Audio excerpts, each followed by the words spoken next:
Hello everyone. Today our group will present you about the post-colonial criticism, and the members of the group are me, Esther, and then Gary, Cecil, Stephen, and Gwina. Hope you enjoy our presentation. I will start our presentation for the definition of post-colonial criticism. As you can see in this slide, post-colonial criticism is a criticism that analyzes literature produced by cultures that developed in response to colonial domination from the first point of colonial contact to the present. For your information, this post-colonial, it was called Commonwealth literature until 1980s. And this post-colonial criticism is effective at helping us see connection among all the domains of our experience, like the psychological, ideological, social, political, intellectual, and aesthetic, in ways that show us just how inseparable these categories in our lived experience ourselves and our world. So, post-colonial theory offer us a framework for examining the similarities among all these categories that deal with human oppression. As a theoretical framework, post-colonial criticism seeks to understand the oppression of politically, socially, culturally, and psychologically of colonialist and anti-colonialist ideologies. Okay, the next is about the post-colonial identity. So to help us understand deeper about the post-colonial identity, I divided the explanation into 4 points that are: first, effects of colonial domination; the second is colonialist ideology; and the third, Eurocentrism; and the fourth is Nazism or nationalism. The point 1 is the effect of colonial domination. For your information, actually there are so many peoples formerly colonized by Britain speak English, write in English, use English in their schools and universities, and conduct government business in English. In addition to the local language they may use at home, is an indication of the residual effect of colonial domination on their cultures. So complete was the British intrusion into the government, education, cultural values, and daily lives of its colonial subject. What has been left behind is a deeply embedded cultural colonialization. The inculcation of British system of government and education, British culture, and British values that denigrate the culture, morals, and even physical appearance of formerly subjugated peoples. And to know what is the post-colonial identity, we must first know and understand colonialist ideology, which is the reactions to which constitute the origin of post-colonial identity. So then we move to the next point. Next is about the colonialist ideology. Colonialist ideology is a colonialist discourse to mark its connection with the language in which colonialist thought is expressed, and it is based on the assumption of the colonizer about their own superiority, which they contrast with the inferiority of the native peoples of the lands they are colonized. The invaders talk the civilized, sophisticated, or as post-colonial criticism of Anglo-European culture is theirs alone, so that the natives are considered savage, backwards, and underdeveloped. As their technology was more advanced, the colonizer believed that their entire culture was more advanced, and they ignored the religion, customs, and codes of ethics the people they colonize. So the colonizers saw themselves as the embodiment of what a human being should be. They think there is the proper self of human being, and the native people was considered as the others, because the native people is different and inferior to the point of being less than fully human. But this attitude or the use of European culture is used as the standard to which all other cultures are negatively contrasted. It's called Eurocentrism. The third point is the Eurocentrism. The examples of Eurocentrism is the literary studies is the long-standing philosophy of universalism. British, European, American culture standard mirrors a judge of literature in terms of its universality, to be considered a great work. A literary text had a universal characters and themes. And another example of Eurocentrism is a specific form of othering called Orientalism, analyzed by Edward Said, which has been practiced in Europe, Britain, and America. The colonialist ideology, which is inherently Eurocentric, was a pervasive force in the British school established in the colonies to inculcate British culture and values in the indigenous peoples and forestall rebellion. So that in the end, it caused the colonial subject to follow British culture in many ways. Postcolonial critics refer to this phenomenon as mimicry, and it reflects both the desire of colonized individuals to be accepted by the colonizing cultures. And the last point is point 4 about the nativism and nationalism. And because of many ex-colonials therefore feel they must assert a native culture both to avoid being swamped by the Western culture. And this emphasis on indigenous culture, especially when accompanied by the attempt to eliminate the Western influences called nativism or nationalism. So this nationalism is the effort to recuperate the lost concept of pre-colonial identity. Okay, so that's all my explanation for post-colonial criticism and identity. Thank you for your attention, and next will be presented by Gary. Okay, now with me we're going to talk about post-colonial debates. What is it? Of course, it is some debates regarding the literature written by second, third, and even fourth world countries that gain some traction and hit in it. Okay, let's go. But first, I'd like to talk about the term post-colonial itself. Some say that this term should only be reserved for second, third, and fourth world countries only. We cannot say this to those like maybe America.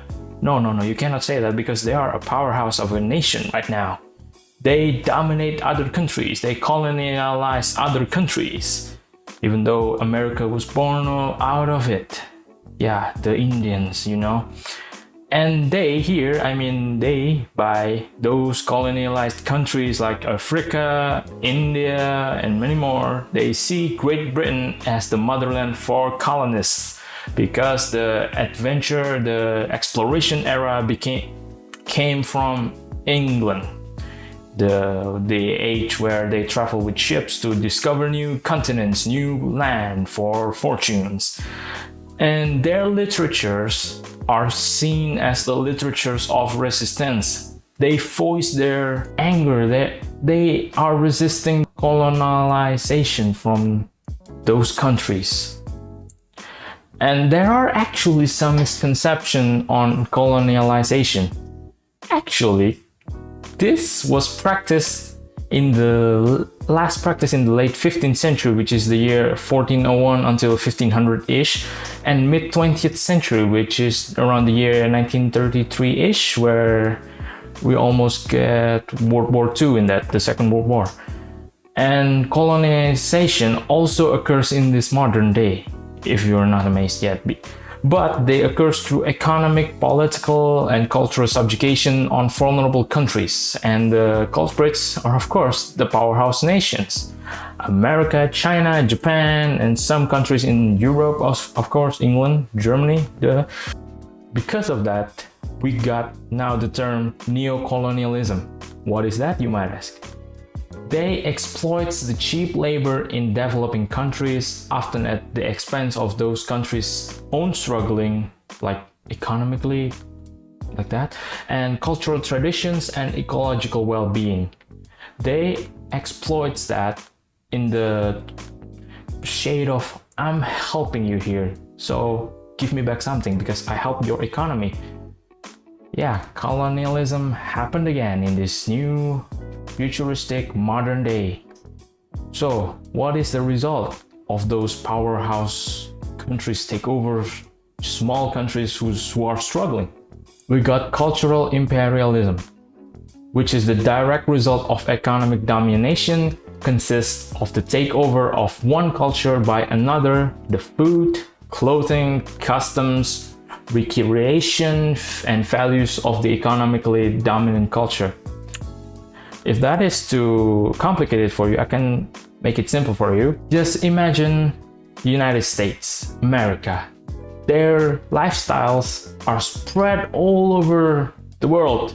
They are seen as a great country, a great culture. We follow those trends. Even how we dress right now, even how I'm dressed, it's like their cultures, because we look at them, and you might even heard the term American dream. Everyone wants to go to America and achieve that. They want to be rich in America. They want to live the lifestyle like in the movies. As you know, American movies dominate the movie market, the film market. And their sports, basketball, soccer, which is from England, and their fashions. We follow their fashions. We don't follow the fashions from those African countries because they're not the powerhouse. We got hit by this cultural imperialism from America. And you know what? Post-colonial literary criticism is a form of cultural imperialism as well. Why? Now we got into the heat of the debate. Because some say post-colonialism literary criticism is actually just a way to read other first world country authors' work instead of showcasing those from third and fourth world countries. Like their names won't be heard again because of this is just another way to read their works. And there are actually a debate from two authors from Africa, actually from Nigeria and Kenya. The first one is Chinua Achebe, which is a Nigerian author who wrote one of the first African novels about his traditional cultures. He is actually the founder for writing about African cultures. He's the one who spiraled it up. He argues that authors from third and fourth world countries should write in English.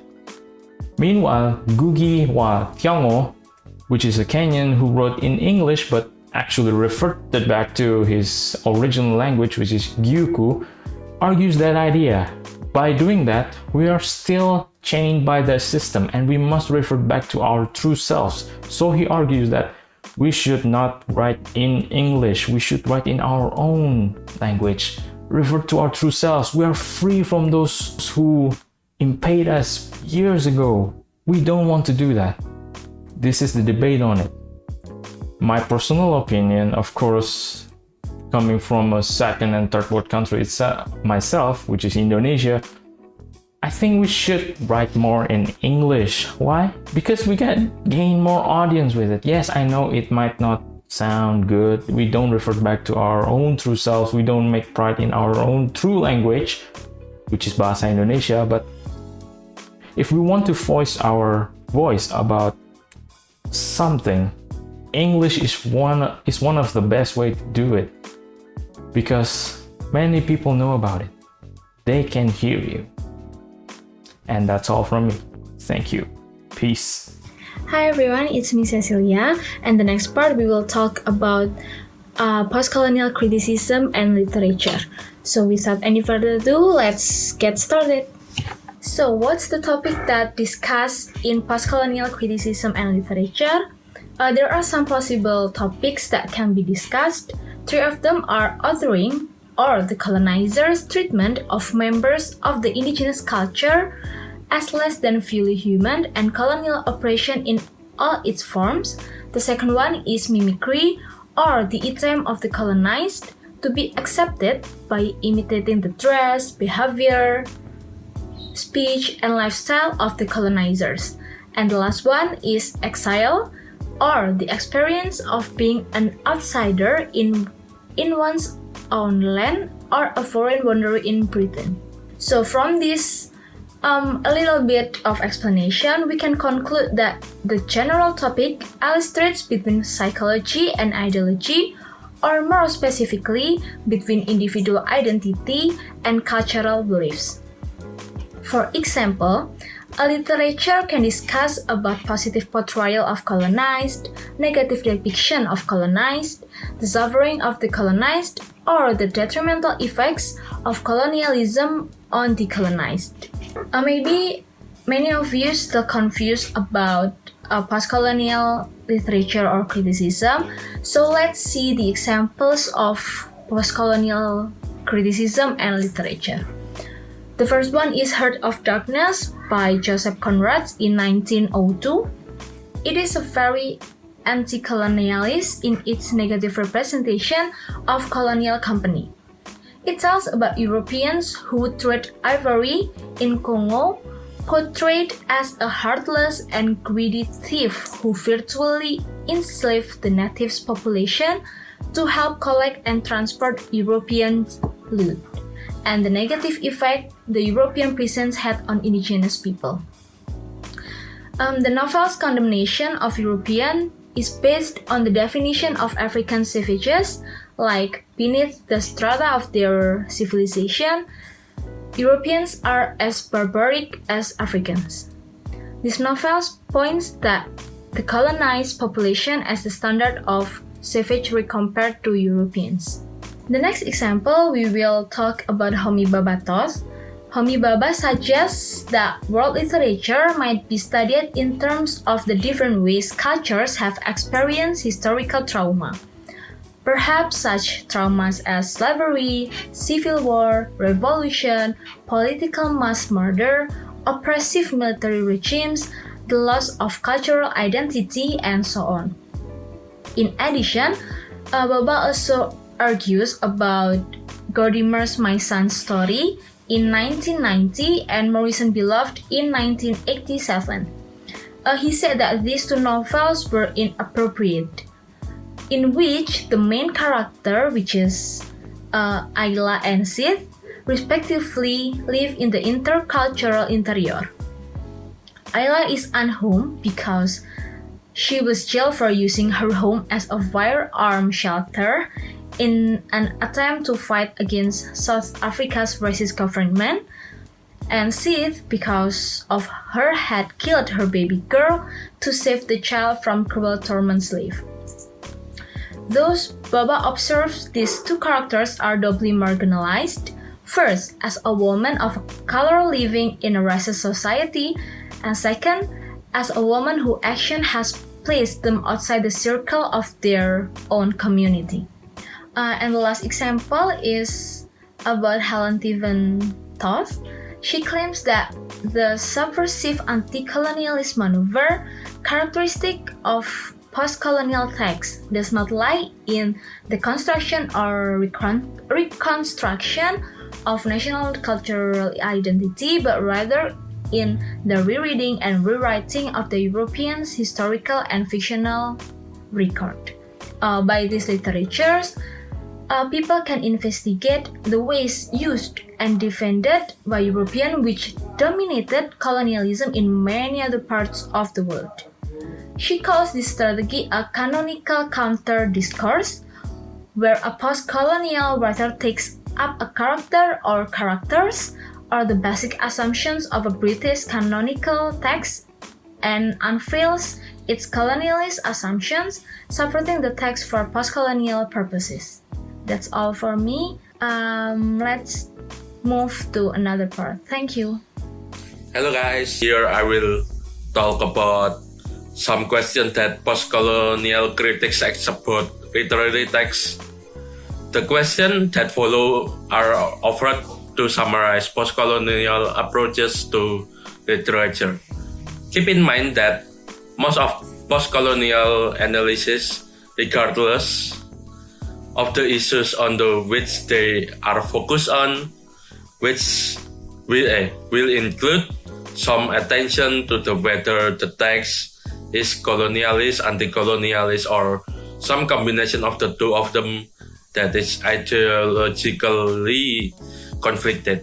First question is, How does literary text explicitly or allegorically represent various aspects of colonial oppression?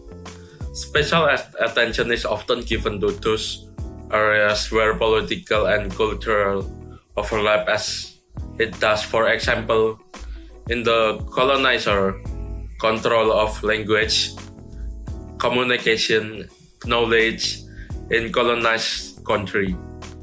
Second question is, what does the text reveal about problematics of post-colonial identity, including the relationship between personal and cultural identity, such as issues as double consciousness and hybridity? Third question is, what does text reveal about the politics and or psychology of anti-colonialist resistance?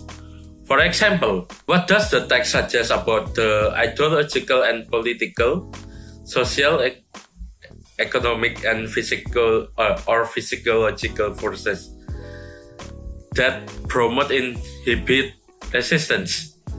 How does the text suggest that resistance can be achieved and sustained by an individual or a group? Fourth question, what does the text reveal about oppression of cultural difference? The way which race, religion, class, gender, sexual orientation, cultural beliefs, and custom combine to form individual identity in shaping our perception of ourselves, others, and the world which we live. Ordering might be one area of the analysis here. Fifth question is, how does text respond to or comments on the characters, topic, assumptions of a canonized work?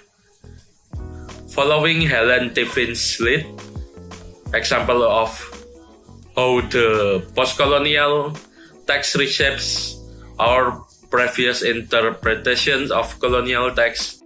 Sixth question is, are there meaningful similarities of the literatures of different post-colonial population?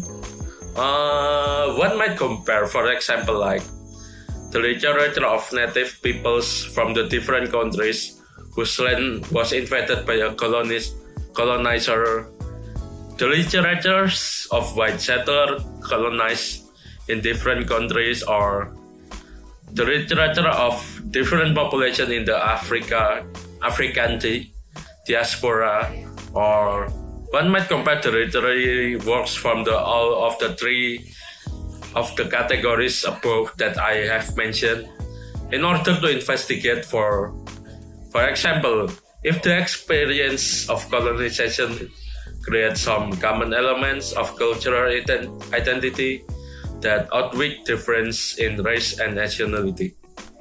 Seventh question is, how does literary text in the Western canon reinforce or undermine colonialist ideology through representation of colonization and or its inappropriate silence about colonized people?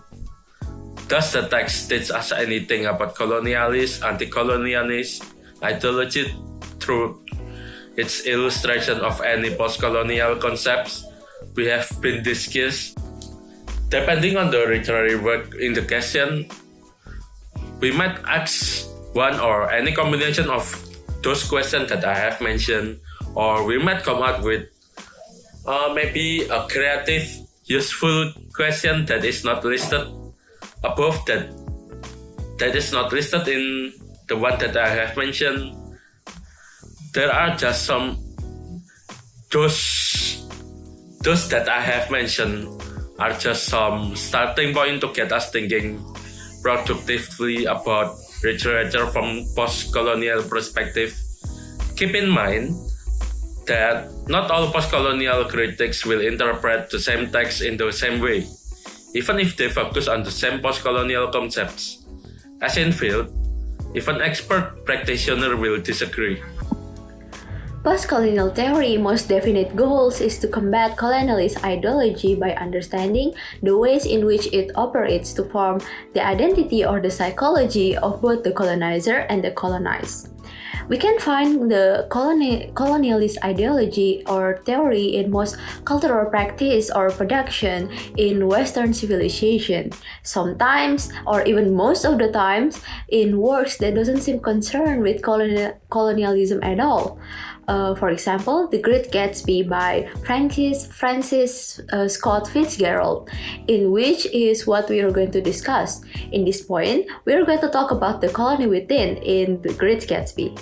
We all certainly can learn from Western civilization the fact that in order to colonize, suppress, tame, or even subjugate an alien people, a nation must convince itself that those people are different. Different in here has the meaning that those alien people are inferior to the point of being less than fully human, in which the subjugate people must be other. The thing about this colonialism theory is that it actually doesn't require a colonized population beyond a nation's geographical borders. Actually, suppressed colonized population can be within the geographical borders of the colonizing nation. In The Great Gatsby, we can see that colonialism within the individual psyche, where it influences our personal identity and our perceptions of others. What I'm trying to say is that this work is reeks of colonialism ideology. How? Colonialist psychology consists of the attitude and behaviors in which the existence of a culturally privileged group and a culturally subordinate group, in which the culturally privileged distance themselves emotionally from the population that they want to gain or maintain control. Just to fulfill their need to feel powerful or in control and superior. That is the reason why colonialist psychology depends heavily on racism and classism, and of course sexism, which often overlaps with racism. And this novel is reeks of those. In The Great Gatsby itself, the characterization of the narrator, Nick Carraway, helps us to understand the colonialist psychology from the viewpoint of the colonial subject. Nick Carraway is like this very tolerant person, inclined to reserve all judgment. He was privy to the secrets, griefs. Almost all the main characters confide in Nick: Daisy, Tom, Gatsby, and even Myrtle. But the more you read the novel, the more you'll realize that Nick is actually a subject to colonialism. Nick continually makes judgment about others with no apparent consciousness of doing so. In his numerous references to the plethora of minor characters who are in some way foreign, in some way alien to the privileged group of his day, in which he is a member of white upper class Anglo-Saxons Protestant, born of families who had prospered in America for several generations. So whenever Nick mentioned people from a different culture, he emphasizes their ethnicity as if they were as if that were their primary or only feature in which somewhat foregrounds their alien quality. For example, the woman he has hired to keep his house and cook his breakfast, he always referred to her by such appellations as my Finn and the Finn. Her language consists of muttering Finnish wisdom to herself over the electric stove. And even her walk, the Finnish strut, is described in a way that foregrounds her ethnic difference. Nick's choice of words is certainly effective as colorful description. Nick focused on the ethnicity of characters outside the dominant culture of Jazz Age America. Hence, a disquieting dimension of his attitude towards foreigners, a dimension that becomes clear when he speaks of Mayor Wolfsheim. Nick introduced Wolfsheim to us as small, flat-nosed Jew, and we are told very little about his appearance except for his nose, that we just reduce him as that, just his nose. Not literally just his nose, but we only we called him by the appearance of his nose. Nick finds the most unattractive about Wolfsheim and refer him a lot by his ethnicity. Apparently, Wolfsheim's expressiveness, in Nick's opinions, resides in his nose. For when Nick wants to tell us Wolfsheim has become angry, he says, "Mr. Wolfsheim's nose flashes at me indignantly." When Wolfsheim is interested in something Nick has said, Nick reports, "His nostril turns to me in an interesting way." When Wolfsheim is emotionally moved, Nick communicates this fact by saying his tragic nose was trembling or the hair in his nostril quivered slightly. With this, Nick is clearly othering Wolfsheim as he others almost all of the other ethnic characters he sees, and in doing so, he dehumanizes them. Othering dehumanizes because it permits one to identify oneself as the human being and people who are different as other than human. Othering facilitates the demonization of people we define as different from us.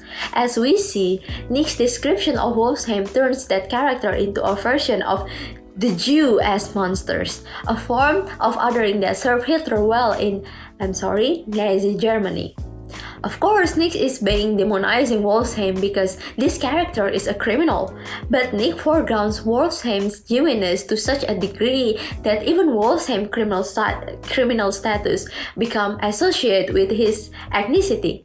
If you don't understand what I'm trying to say is, basically Nick thinks that it's not a surprise that that person is a bad guy because of his ethnicity. Not only that, but the way Nick told the story, he erased the presence of real African Americans who were a very visible and important presence in New York City during the 1920s, where much of the novel is set.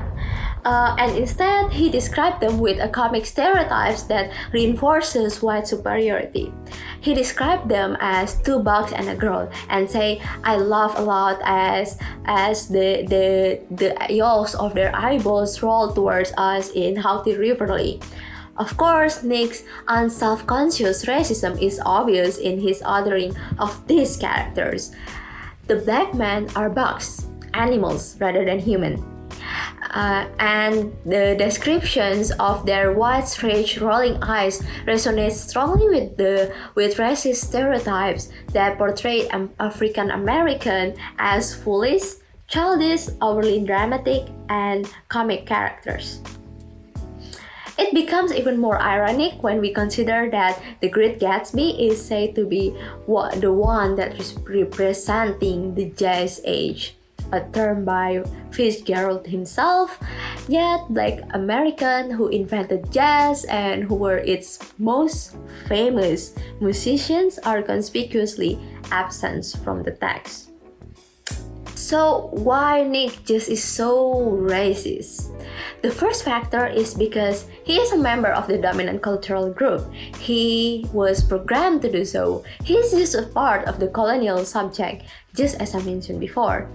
The second factor is that Nick also has some personal insecurity that makes him in constant need to feel that he is in control. He needs to feel superior to others in some way, and therefore it makes him especially vulnerable to the colonialist psychology.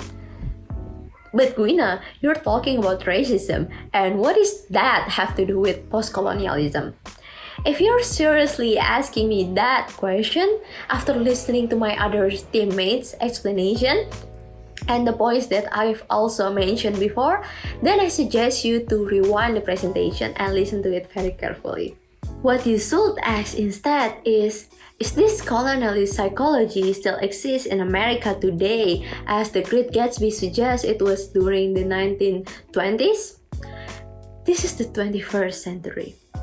Of course, it is no longer supported by law, as it was in the legal discrimination that subjugate all non-white Americans and many white immigrants before the civil rights movement of the 1960s. But Derek Gregory, a UK author, argues that this system of United States and British colonialism are still happening today, in which you can just turn on your news on United States and you will find tons of news about white supremacy cases that recently happened or is happening towards other race and the injustice that they have to face. They in here as African American, Muslim, Hispanic, Native American who were also born in United States of America or as a legal citizen of America. We believe that's all from this group presentation. We apologize if there's a mistake or something that we said to be counted as ignorant or offending to others. Thank you very much.